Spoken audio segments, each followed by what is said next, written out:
I think one of the things that we also talked about yesterday was in terms of the education of the payers in terms of how the scan that they're paying is going to be of use, is I think our efforts to try and make sure that neurologists understand the importance of a standardized examination, because my understanding is that many patients who are looked after in the United States are not necessarily looked after in MS centers, and that is something that may not be as familiar to people who may not see hundreds of MS patients in a year. It's still important for them to understand how valuable a standardized examination is.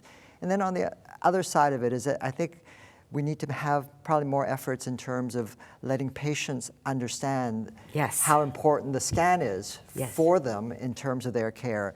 And I think now that patients are much more engaged in terms of their own management, I think it's something that will be very important if they can not have scans done in a place where they're not going to benefit from it.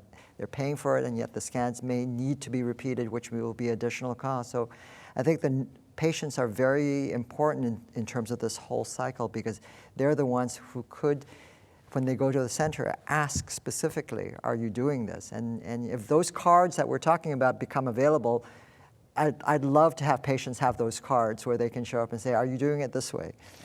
Yeah, no, I love that idea. I mean, it's really have the patient's voice. So the technician won't love it, but well, but the I national, think the the technologists would love it too, because they don't have to repeat it. They won't get, and the radiologist reporting will say this is easier to report, because if you've got scans that are compatible and consistent, the life of the radiologist is far improved than trying to match scans that are angled all over the place with different thicknesses and different sequences. Exactly. no, that's why it was great What to have. about in Europe? Are you finding the patients more proactive and advocating a lot more for care? And No, I think the patient don't realize. They just think they need to have an MRI scan, and they don't realize that an MRI scan consists of various parts which you can all tune. They may perhaps realize, oh, you know, last time my brain and now my spine, you know, why is it different? But otherwise they won't notice. So That's I why, wonder you why. know, I guess it's the partnering up- internet. Sorry to interrupt. I was going to say that partnering up with other groups like the National MS Society, I think is really a great idea, because this is another avenue to engage and disseminate, especially from the patient perspective. Because I've had some patients, I'm sure you have as well, come in saying, oh, I read this on X website, and you know, tell me about this.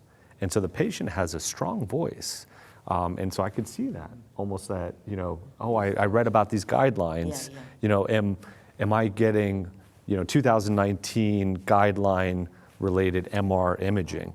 So that, I think that's and they may also read the reports. I don't know whether you do that, but in our hospital we allow them, you know, to log in, and so it's actually read the reports. And if they then read, okay, well, you know, it's done with a different protocol, difficult to compare, they will wonder, you know, how come, you know, why is it so different, and why didn't I get the right scan previous time or this time? Absolutely. Well, yeah, everybody's got access now to their lab results and their medical records. So, yeah, it's hopefully we'll get some push from the patient end towards the payer. I want to go to this unit because they're doing the protocol.